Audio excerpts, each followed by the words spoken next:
Assalamualaikum warahmatullahi wabarakatuh. Kami dari kelompok 5 yang beranggotakan Eka Indriani, Muhammad Mufidatul Munir, dan Pipit Ismania Veronica akan mempresentasikan hasil kerja kelompok kami yang berjudul Kawasan Pemanfaatan dalam Teknologi Pendidikan. Nah, subbab pertama yang akan kami bahas di sini adalah mengenai pemanfaatan media. Pemanfaatan media dibagi menjadi 4 subbab utama. Yang pertama adalah pengertian media, yang kedua adalah media sebagai sumber belajar, yang ketiga adalah media pendidikan dan proses belajar mengajar, dan yang keempat adalah pemilihan sumber belajar. Nah, pengertian media. Kata media berasal dari bahasa Latin medius yang secara harfiah berarti tengah, perantara, atau pengantar. Dalam bahasa Arab, media adalah perantara wasailun atau pengantar pesan dan pengirim pesan kepada penerima pesan. Pemanfaatan media yaitu penggunaan yang sistematis dari sumber belajar. Yang kedua adalah media sebagai sumber belajar. Media di sini adalah sumber belajar yang digunakan oleh pendidik untuk memperluas wawasan dan mempermudah peserta didik dalam memahami sesuatu.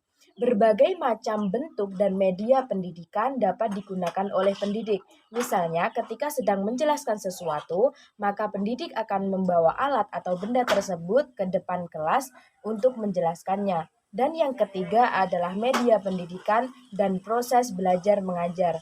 Nah, media pendidikan dan proses belajar mengajar dibagi menjadi tiga.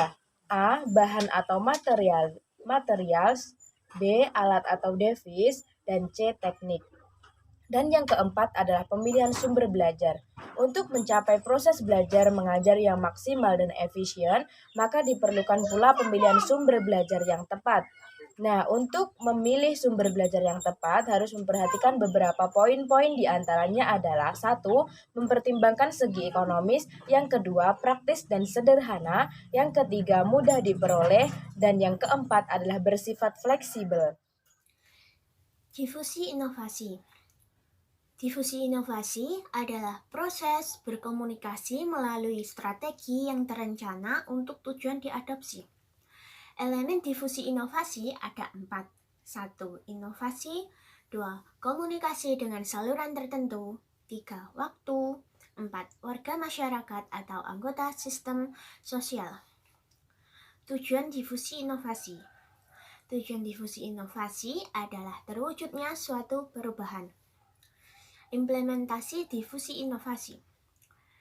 Proses difusi inovasi menghadirkan berbagai konsekuensi dalam realitasnya.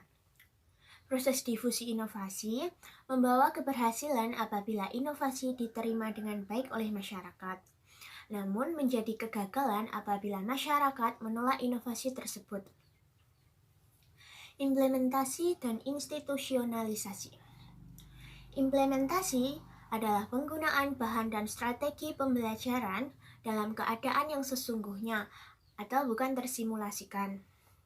Sedangkan institusionalisasi atau kelembagaan adalah penggunaan rutin dan pelestarian inovasi pembelajaran dalam struktur atau budaya organisasi. Tujuan implementasi adalah untuk menjamin penggunaan yang baik dan benar oleh individu dalam suatu organisasi atau lembaga.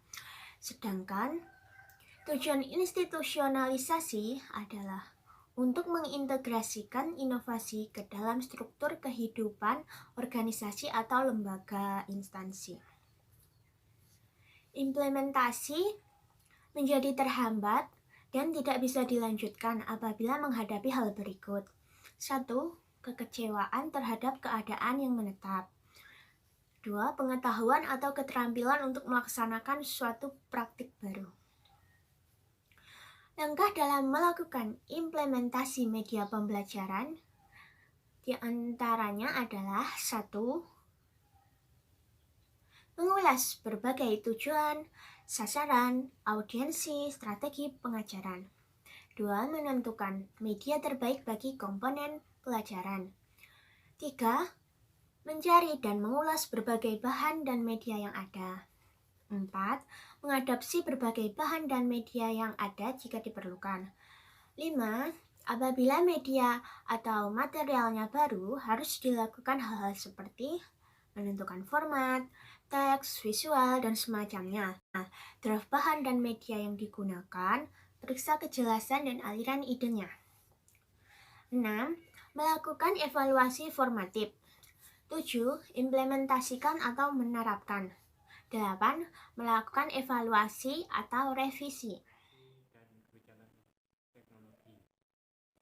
Kebijakan dan regulasi yang terdapat dalam teknologi pendidikan itu sudah diatur maupun dituangkan dalam pembukaan Undang-Undang Dasar 1945 yang berisi tentang upaya mencerdaskan bangsa sesuai dengan karakter budayanya. Dari sini kita selalu mengacu untuk bagaimana sebuah sistem regulasi maupun kebijakan itu mampu menjawab bagaimana setelah seseorang tersebut lepas dari lembaga sekolah maupun dari masa sekolah, ia mampu terjun di sebuah masyarakat dan mampu mengupayakan apa yang sudah dia dapat maupun dia terima untuk mengembangkan dirinya masing-masing yang sesuai dengan apa yang telah maupun apa yang sudah dia dapat dalam sebuah pendidikan tersebut. Sementara perkembangan dari keduanya, dari sini kita bisa membuat sebuah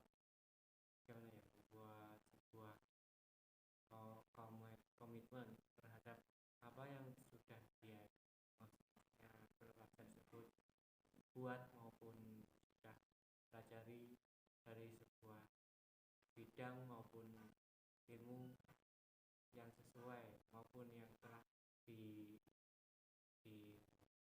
selama ini dan tersebut bisa kita terapkan sesuai dengan apa yang telah seseorang tersebut lakukan dalam sebuah ilmu. Dari sini kita yakini bahwa untuk membuat sebuah upaya yang sangat berarti perlu adanya keselarasan dari kedua bidang ilmu maupun konsep yang telah diterapkan dalam kesesuaian maupun dalam lini pendidikan. Sementara pengembangan dari kedua sistem ini maupun pola yang telah ditetapkan, kita bisa lihat bahwa dalam pengembangan maupun dalam pengolahan sumber daya, kita bisa yakini masih terdapat kekurangan, yaitu teknologi belum menyeluruh mencapai sosok maupun mencapai seseorang. Maksudnya gini, belum tentu semua orang itu mampu untuk menerapkan ilmu maupun mampu mengerti tentang teknologi. Hal tersebut karena masih terdapat banyak yang terkendala dari segi ekonomi, budaya masyarakatnya yang masih tertutup, dan lain-lain. Ini dikarenakan karena kurangnya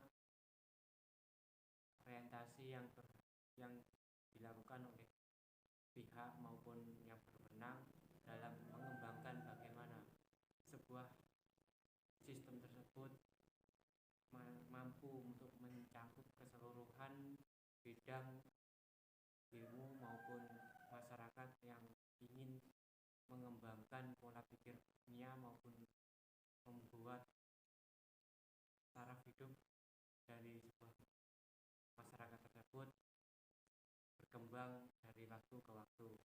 Sementara regulasi pendidikan itu harus sesuai dengan karakter bangsa. Hal tersebut karena regulasi sangat berperan penting dalam pembangunan karakter yang terdapat di dalam masyarakat tersebut. Sekian presentasi dari kelompok 5. Saya selaku perwakilan terakhir dari kelompok ini mengucapkan wassalamualaikum warahmatullahi wabarakatuh.